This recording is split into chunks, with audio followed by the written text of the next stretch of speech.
it is still Women's Month, so let's celebrate our accomplishments and triumph tulad na lang ng mga susunod nating guests na Power Women.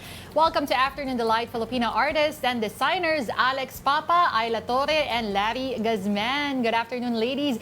These are hello.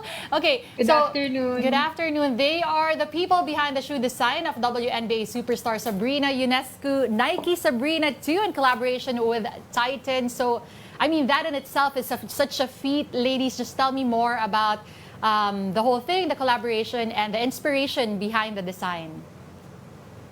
Who wants to go first? We can have Aila? Hello, yes. So the shoe is the collaboration between Nike and Titan. So it jumped off of Titan's Show Her Love tournament, which is a tournament that's held every year during Women's Month. It's a space for Filipina athletes, Filipina creatives like us to express and empower each other. Mm-hmm. So I'll leave it up to the other two to delve into the details of the shoe. Who's next? Alex? Larry? Oh, hi, Denise. Hello. Lloyd. Yes. Good afternoon to you guys. So, actually, the entire collaboration revolved around Sabrina's legacy and Titan's mission as well in empowering and then growing its women's basketball community. As Ayla mentioned, the entire inspiration was the Show Her Love initiative of Titan throughout the years. And then at the same time, we wanted to bring in our own interpretation of it. Like, how do we grow women's game, or how do we inspire young generation and athletes alike? So, yun yung naging North Star namin sa shoe na to. And it's amazing na nag-reflect din siya sa reception ng tao. Parang we're hearing a lot of good things about it until now, that people are coming up to us saying that the shoe is very inspiring to them and giving them confidence that they need. Alright, paano yung sistema, if I may ask, kung meron bang equal real estate na opportunities doon sa shoes, or does one designer get more say, let's say, on this part compared to one designer sa part na to? Actually, that's a very good question po. I have the shoe right now with me for showing. So we all had equal parts with, as I would say. It was a group effort among all of us. So si Aila and si Lari kasi illustrators sila. So they did the insole of the footwear, yung nasa loob po. And then ako naman po, mas naging ako towards the branding or the overall look of the shoe. So I made the graphics at the back of the tongue, and then the shapes and the lining as well. And then I also worked on the colorway of the exact shoe along with the help of Aila and Larry. So yung process, naging madali siya kasi diba may kanya-kanya kaming style. Parang it's just a matter of nailing down ano yung mga similar elements sa ating lahat. And then identifying kung ano talaga yung gusto namin ipakita sa consumers and then the viewers. Kay Aila, meron ba ang certain specifics ang Nike na sinabi sa inyo na do whatever you want as long as, of course, maliban doon sa swoosh, ano? Ano yung mga must at yung mga hindi pwede na gawin? So basically, go. Basically po, yung prop po namin is based off of the Show Her Love tournament nga po. So at the beginning of the project, each of us were asked how we would represent or depict showing her love. Tapos each of us, coming from different backgrounds and different day-to-day experiences, iba-iba po yung naipakita naming representation. Pero yung tingin ko pong pinaka-astig doon sa nangyaring yun is kahit iba-iba po yung depiction namin nung Show Her Love, para po siyang nag-overlap din. pero meron pong parang shared meaning. So ang nakama-cross po namin is ang pagbabaihan po or ang womanhood is a shared experience po siya.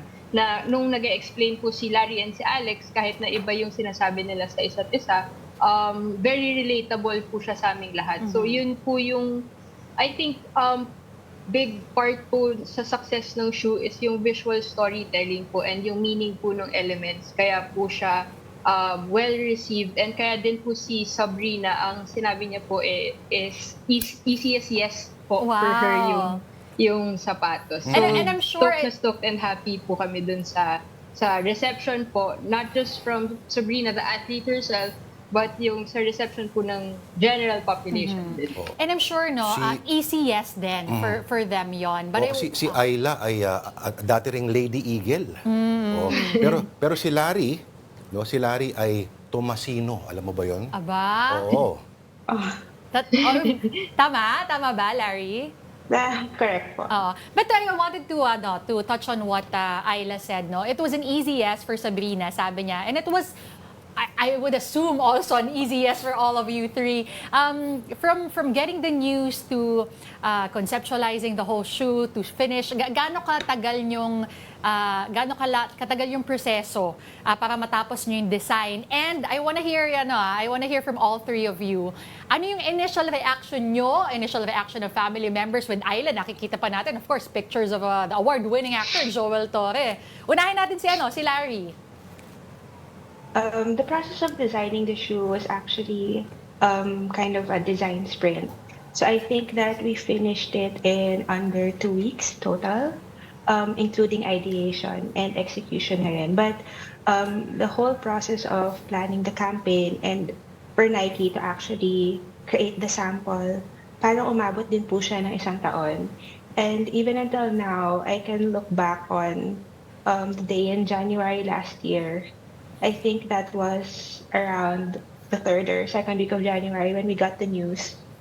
I think that I remember very clearly looking at Aila's frame in our Zoom meeting, and I thought na she, parang naalog niya yung mesa niya, but then we found out na she was actually about to fall off her chair sa excitement and sa surprise. And I think that that's what I felt also.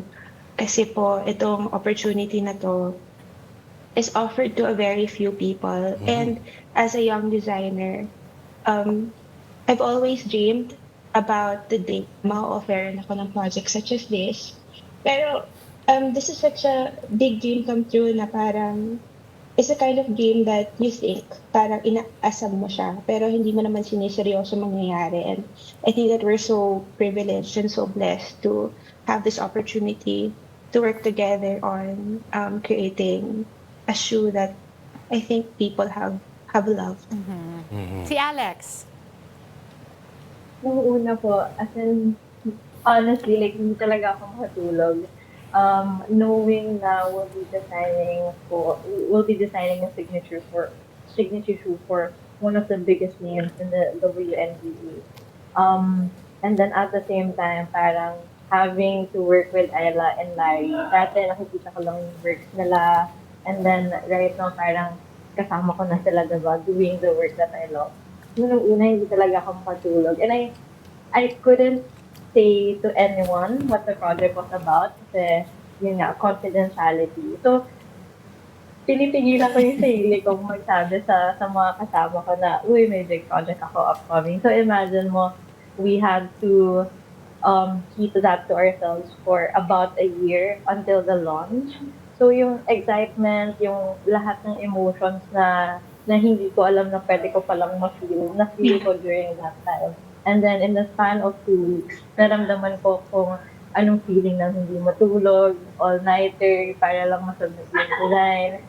Naramdaman ko na yung adrenaline rush na sinasabi nila. So, parang para sa akin, nung moment na yun, it was really a time na I wouldn't forget.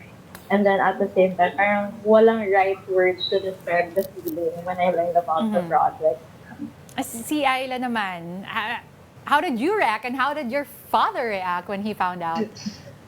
So ano po kasi, we've experienced working together na po before. So when we got called up, so nakita ko po sa group na kami-kami po ulit yung magkakasama. Doon pa lang po, na-excite na po ako kasi usually naman po yung ginagawa namin is very exciting. Same time din around pag nagpe-prepare kami for Women's Month initiatives ng Titan. So noon nakita ko nakasama ko si Lari tsaka si Alex sa group, sabi ko, okay, game, let's go. Tapos, yung pagka-break pa po sa amin nung news, nung senior creative director ng Titan, si Alan Martin, una po niya sinabi, so mag-work kayo together. So, dun pa lang, okay, smile na. And then, to design a signature shoe. Tapos, dun pa lang po, parang din na po ako makahinga nung sinabing shoe. Tapos po, after niya po sabihin yun, sinabi po niya, for Sabrina UNESCO. Tapos, doon po, muntik na talaga ako mahulog sa upuan ko. As in, parang hindi siya nagre-register sa akin na totoo siya. As in, parang, hindi, same as Alex, hindi ko mahanap yung words to describe the feeling, but doon pa lang, I think initially, grateful and excited. Yun yung two initial feelings ko. And throughout the whole process, nag-promise ako sa self ko just to stay present and to fully take it in kasi opportunity and experience of a lifetime siya. Hindi din ako sure kung mauulit pa ba to or whatever. And I just reminded myself to stay in the present and absorb everything, the whole process of it. Okay, before I ask my last question, quickly lang, Aila, anong reaction ni Mr. Joel Torre? Lynn, tigid. Hindi po niya alam. Nung nalaman na lang po niya nung na-launch na yung shoe and nung in-invite ko na po siya sa event. Tapos, natuwa po siya. Yun na, pasipa po siya sa tuwa. Kasi sa photos ko. Binigyan Libre ko ng din inasal siya sa ng JT pair siya. para mas ma-appreciate niya in real life. Si Aila, Nakaka-stock po na yung one of the highlights po nung everything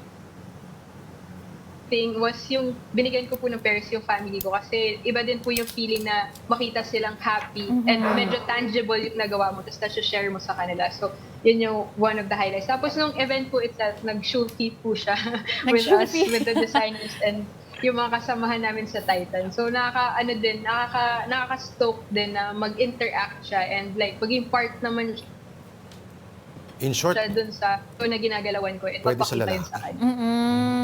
So, pwede kasi kahit babae o lalaki. Ganun. Oo. Huwag na natin sabihin 8.5 yung size ng sapatos ko. 8.5. Nakakahiya naman. Ako kasi CM yung size ko. I-share ko na lang mamaya. UK ba yan o US? US.